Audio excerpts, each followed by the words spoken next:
What I did, the very first operation I have coordinated was maybe a little bit too utopian. The idea was to use my machines and my production techniques to produce not only a bit boring functional product like, I don't know, a tray or a pot or a bowl, but to produce real art objects. I mean, sculptures designed by important sculptors, but then produced by my machines.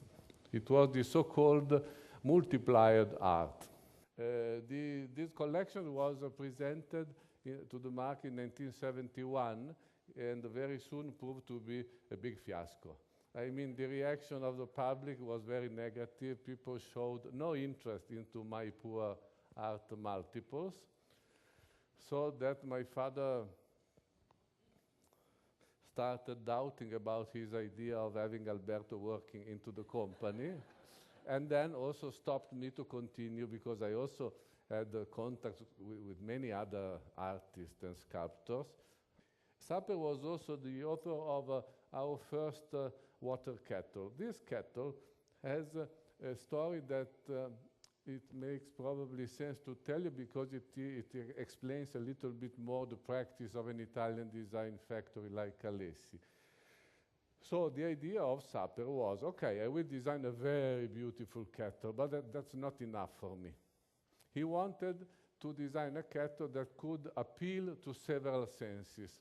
Polysensoriality was his wish. In order to do that, he wanted that his kettle, instead of producing this very annoying, disturbing noise when the water was boiling, could produce instead a melody. One of his sisters, living in Germany, found out in the Black Forest a craftsman, an artisan, producing a chorist. Now, I don't know whether you know what a chorist is. I brought one with me. A chorist is a small pipe in metal with inside a tongue in gold-plated brass, and it was conceived in order to produce the perfect musical note La. The most important project of Stark for Alessi is the squeezer, Juicy Salif. This is the project he sent to me of the squeezer. The story of the squeezer is that I was sure that Philippe Starck could design a fantastic stainless steel tray for Alessi. Few operations, reasonable cost, first image, strong aesthetics.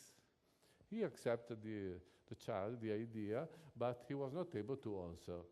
After 2 years, he went again to Alessi. He was visiting us and going to the summer vacations in an island of Italy, in the south of Italy, and he promised to me, okay, Alberto, I will send you the tray. After 10 days, I received by letter these, you know, the paper towels in the pizzerias.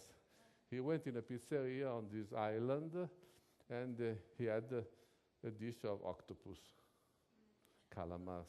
And then, with the lemon, of course, you can see clearly the first drawings, which are actual octopuses, and then at the end, going to the left, to the right, it becomes the squeezer. This was the answer of the design to my briefing of a stainless steel tray, but a very important product for Alessi. Step by step, we changed our identity in that sense. We started being, let's say, industrial companies working mainly into the area of furniture, lighting, and accessories, objects, and using the best design talents to design our stuff. But then, after this long process, our identity became a bit different. We are now a kind of a industrial research laboratory into the field of design.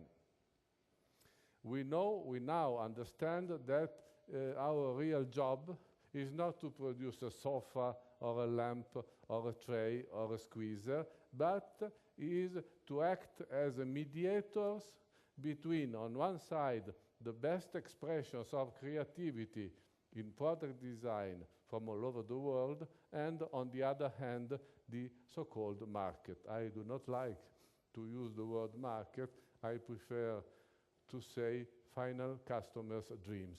We are in between, and our real job is to mediate between these two poles. The borderline theory says that the destiny of a company like Alessi is to live and work very close to a borderline, separating the area of possible from the area of not possible. The area of possible representing new ideas, new projects and objects that people will be ready to understand, to wish, to love, sometimes to buy. Instead, the area of not possible being represented by new projects that people is not ready to understand or will never be ready to understand. We know that our destiny is to work very close to this borderline, but the problem is that this is a very risky life. The reason is that this borderline is not clearly designed, is not clearly drawn. You cannot see with your eyes. And by sure, you cannot understand with the marketing research. My most important success was to explain, to convince my brothers and cousins, the rest of the family, on how important is a fiasco for Alessi. I have a very positive vision of the fiascos, and why? Because a fiasco is the only way to see where the borderline is, or better was. Only when you go on the other side, you fall on the other side, you have for a microsecond, you have a flash, and you see the borderline. This is the only way to know a bit of the borderline. Too late for this specific project, but so important for your own experience. This is the formula. The formula is a bit difficult to explain, but the formula is a mathematical model which permits us to understand very precisely which could be the success of a new project that we have on the table as a prototype if we decide to continue with the production and presentation to the market. This is the formula. The formula is based on 4 parameters. First of all, the purpose of the formula is not to give our own evaluation of the project, but to try to understand which could be the reaction of our market, of the final customers. So the formula is based on 4 parameters. 2 parameters which are central to the Alessi practice, and the 2 parameters which are peripheral. In these 2 central parameters, we are extremely strong, not so much because of us, but because of the strength of our designers. The formula is never fails. Never fails when you have enough history behind.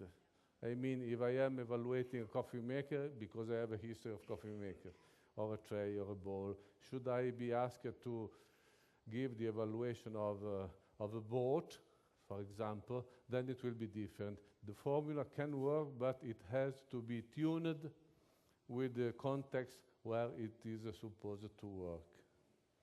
The formula is a knowledge tool, not a dogma to follow.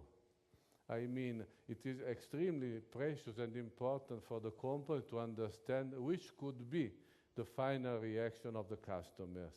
But this doesn't dictate our decision. Very frequently, I know that I have a new project that will sell a little. But this is not the only reason why I should stop to continue the development. Very frequently, I decide to continue to develop new projects if I believe that it is an important contribution to our strategy of design excellence.